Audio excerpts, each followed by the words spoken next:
Hello friends, my name is Preeti. आप देख रहे हैं exam trend YouTube channel. Friends, आज हम लोग डिस्कस करने वाले हैं 26 मार्च के करंट अफेयर। शुरू करने से पहले मैं चाहूँगी कि अगर आपने चैनल को सब्सक्राइब नहीं किया है तो चैनल को सब्सक्राइब कर लें और बेल आइकन पर ज़रूर प्रेस करें। इसके अलावा अगर आप कॉम्पिटिटिव एग्ज़ाम की तैयारी कर रहे हैं तो इन सभी विषयों के लिए हमारे चैनल को सब्सक्राइब कर सकते हैं और प्लेलिस्ट में फ्री वीडियो क्लासेस देख सकते हैं। तो आइए देखते हैं कि आज का हमारा पहला क्वेश्चन क्या है। पहला क्वेश्चन हमारा कि ऑलिव रिडले जो कि हाल ही में चर्चा में है उसका संबंध किससे है। ऑलिव रिडले देखिए एक समुद्री कछुआ है। ठीक, अब हमें यह जानना है कि आखिर यह चर्चा में क्यों है। देखिए यह दुनिया के सबसे छोटे समुद्री कछुए के बारे में है। सबसे छोटा समुद्री कछुए का नाम क्या है? Olive Ridley. हर साल होता क्या है कि यह उड़ीसा के समुद्री तट पर अंडे देने आते हैं। तो इससे एक चीज़ तो हमारा कॉन्सेप्ट में क्लियर हो गया कि ये क्या है, यह दूर रहते हैं। यह कछुआ जो उड़ीसा का तट है उससे दूर इसका मूल निवास स्थान कहीं और है और यह कहाँ आता है? उड़ीसा के तट पर अंडे देने आता है। लेकिन अभी तक 1 महीने एक्स्ट्रा हो चुके हैं लेकिन फिर भी यह अभी तक आया नहीं है। इस वजह से यह चर्चा में बना हुआ है कि आखिर क्या रीज़न है कि ऑलिव रिडले क्या है, अभी तक उड़ीसा के तट पर आया नहीं। ठीक, उड़ीसा में करीब यह 4 किलोमीटर तक फैले हुए समुद्री इलाके में ये अंडे देते हैं और वहाँ पे प्रजनन करते हैं। लेकिन इस बार इन्हें उड़ीसा के तट पर नहीं देखा गया। अब अगर हम लोग बात करें कि आयुषीयन ने इसे किस रूप में वर्गीकृत किया है, तो आयुषीयन जो कि एक जो जितने भी प्राणी जगत के लोग हैं, जो भी प्रजातियां होती कछुए की या संकटग्रस्त जीवों की, आयुषीयन क्या करता है? उनको रेड लिस्ट में रखता है। ठीक, तो आयुषीयन ने इसे क्या किया? अति संवेदनशील प्रजाति की श्रेणी में रखा है। किसे? ऑलिव रिडले को। ठीक, अब बात आती है कि इसको कहाँ से नुकसान पहुंचता है। देखिए इस कछुए को नुकसान पहुंचता है इस वजह कि उड़ीसा के तट पर जो मछुआरे होते हैं वो मछली मारने के लिए जिसका प्रयोग किए करते हैं, जो ट्रॉलर होते हैं मछली मारने वाले, उससे होता क्या है कि इनको बहुत ज़्यादा हानि पहुंचती है। इस वजह से क्या वहाँ की जो सरकार है उसने भी इस चीज़ को काफ़ी सीरियसली लिया और कहा कि आप ऐसे ट्रॉलर का प्रयोग करें जिससे कि इस तरह की कोई भी प्रॉब्लम ना हो। अगला क्वेश्चन है हमारा, अंतर्राष्ट्रीय वन दिवस कब मनाया जाता है। तो आप सभी को पता है कि अंतर्राष्ट्रीय वन दिवस कब मनाया जाता है? 21 मार्च को। देखिए मार्च में हमारे बहुत इंपॉर्टेंट डेज पड़ते हैं, जैसे जल दिवस, वन दिवस, ये सभी कब पड़ते हैं? मार्च में पड़ते हैं। ठीक, अब वन दिवस क्या इम्पोर्टेंट है हमारे लिए? नहीं, हमें इसके थीम के बारे में भी जानना होगा। ठीक, तो अंतर्राष्ट्रीय वन दिवस की थीम क्या है? Forest and education. क्या है? Forest and education. होता क्या है कि 28 नवंबर 2012 में यूनाइटेड नेशन संयुक्त राष्ट्र महासभा ने निर्णय लिया कि हम क्या करेंगे? 21 मार्च को मनाएंगे अंतर्राष्ट्रीय वन दिवस के रूप में। क्यों निर्णय लिया? देखिए वनों का बहुत तेजी से ह्रास हो रहा है। अगर हम लोग बात करें विश्व में जो वन का आवरण है वह तेजी से घट रहा है, जिसकी वजह से तमाम तरह की समस्याओं का सामना करना पड़ सकता है। इसी वजह से वन संरक्षण के लिए, वन संरक्षण की आवश्यकता के बारे में लोगों को जागरूक करने के लिए अंतर्राष्ट्रीय वन दिवस मनाए जाने की घोषणा की गई और हर साल इसका अलग अलग थीम भी रखा जाता है। अगला क्वेश्चन हमारा कि शहीद दिवस का आयोजन कब किया जाता है। अब इस क्वेश्चन को पढ़ाने से पहले मैं आपको बता दूं कि शहीद दिवस साल में 2 बार मनाया जाता है। एक तो हम लोग मनाते हैं 30 जनवरी को, जो कि कब है? 30 जनवरी को महात्मा गांधी की पुण्यतिथि मनाई जाती है। 30 जनवरी को ही नाथूराम गोडसे ने महात्मा गांधी की हत्या की थी, जिसे हम लोग शहीद दिवस के रूप में मनाते हैं। और दूसरा शहीद दिवस हम लोग मनाते हैं 23 मार्च को। कब मनाते हैं? 23 मार्च को। हुआ क्या था 23 मार्च को? 23 मार्च को 1931 में ब्रिटिश गवर्नमेंट ने भगत सिंह, सुखदेव और राजगुरु को फांसी पर लटकाया था। कहाँ पे? तो लाहौर सेंट्रल जेल में। क्वेश्चन यह भी पूछता है कि उस समय इन पर कौन सा मुकदमा चलाया गया था।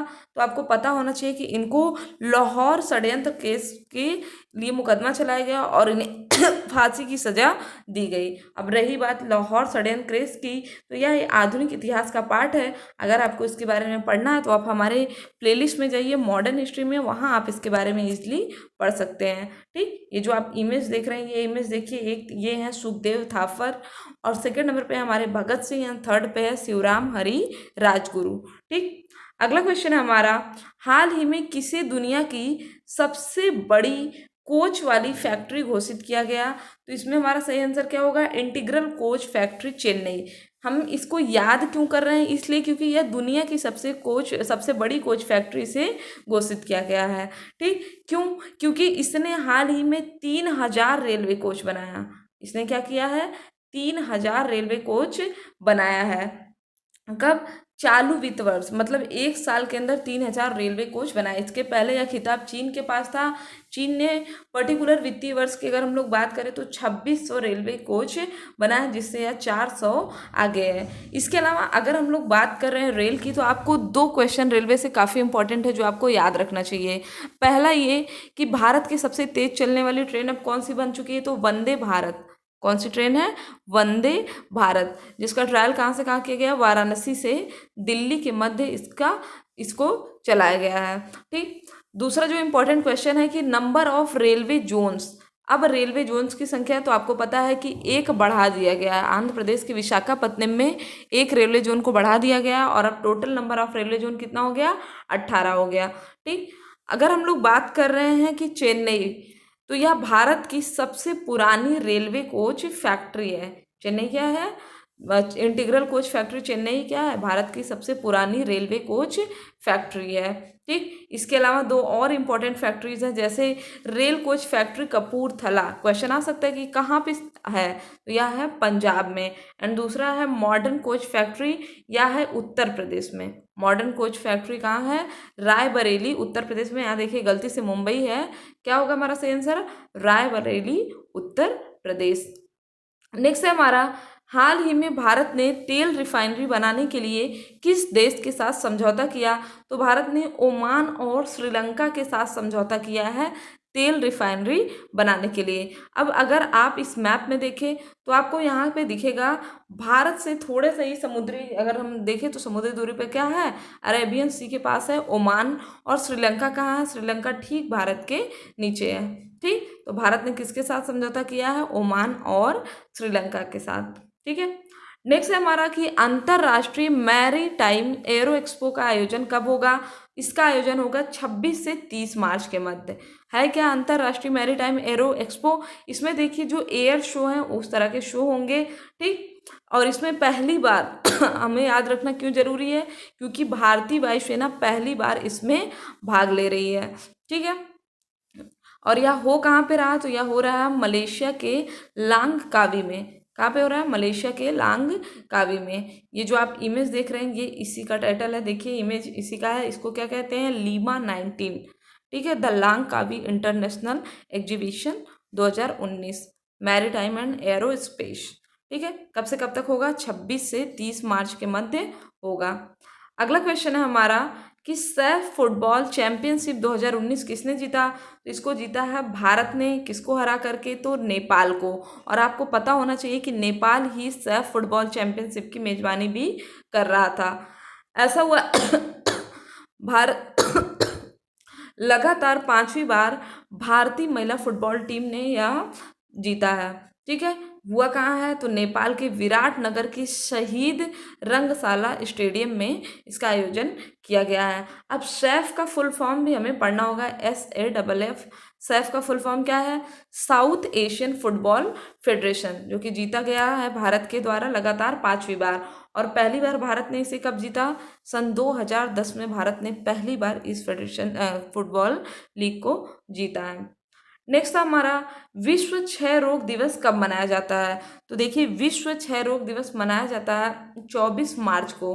ठीक, क्षय रोग क्या है? क्षय रोग जिसे आप लोग टीबी के नाम से जानते होंगे। किसके नाम से जानते होंगे? टीबी के नाम से आप लोग जानते होंगे क्षय रोग को, ट्यूबरकुलोसिस। ठीक है, 24 मार्च को इसमें जागरूकता फैलाने के लिए, सबको टीबी फ्री वर्ल्ड बनाने के लिए क्या किया गया है? इसकी शुरुआत की गई और इसका थीम इम्पॉर्टेंट है। ठीक, तो इसका थीम इस बार क्या है?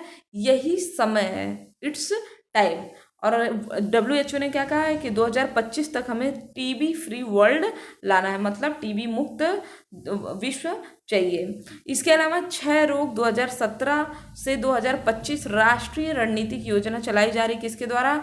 Revised national TB central programme के तहत चलाई जा रही। 6 रोग 2017 से 2025 राष्ट्रीय रणनीतिक योजना।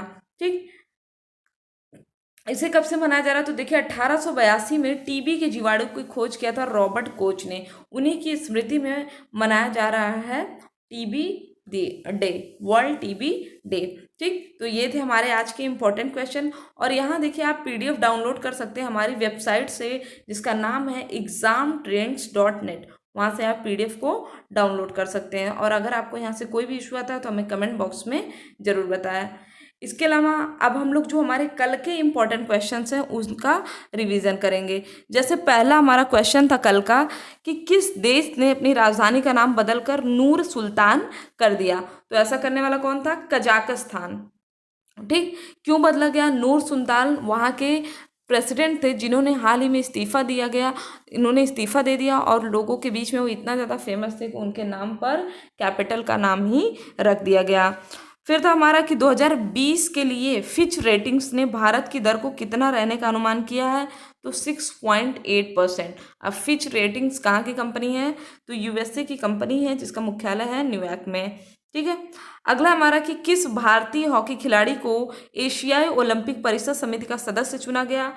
तो सरदार सिंह को चुना गया है। किसे चुना गया है? सरदार सिंह को एशियाई ओलंपिक परिषद का सदस्य चुना गया है। अगला हमारा कि विशेष ओलंपिक में भारत ने कुल कितने पदक जीते? तो मैंने आपको बताया था 368 मेडल भारत ने जीते हैं। कितने? 368, जिसमें 85 गोल्ड मेडल है। इसके अलावा आप याद रखिएगा कि इसमें जो एथलेटिक्स चुने गए हैं हमारा ओलंपिक 2020 के लिए, कौन से एथलेटिक्स ऐसे हैं जो भारत के पहले एथलेटिक्स हैं ओलंपिक के लिए? उनका नाम है इरफान केटी। कहाँ से चुने गए हैं? केरल के हैं।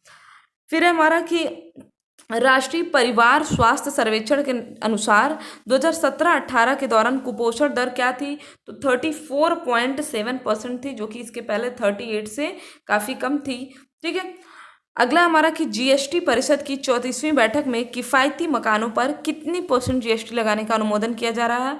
1% जीएसटी लगाने का अनुमोदन किया जा रहा है। फिर हमारा कि हमारे नौसेना के अगले प्रमुख कौन से होंगे? तो नौसेना के अगले अध्यक्ष होंगे करमवीर सिंह। वर्तमान में कौन है? सुनील लांबा। 31 मई 2019 को इनका रिटायरमेंट होगा और उसके बाद किसे चुना जाएगा? करमवीर सिंह को। ठीक, अगला हमारा कि अंतर्राष्ट्रीय संस्कृत सम्मेलन का आयोजन कहाँ पे हो रहा है? तो नेपाल में हो रहा है अंतर्राष्ट्रीय संस्कृत सम्मेलन का आयोजन। तो ये थे हमारे आज के important question and I hope कि आपको वीडियो पसंद आया होगा। वीडियो पसंद आया तो चैनल को सब्सक्राइब करें, शेयर करें और लाइक करना ना भूलें। इसके अलावा अगर आपके चैनल पर ऐड आता है तो ऐड को स्किप मत किया करिए, ऐड को पूरा देखा करिए। तो thank you friends, thank you so much.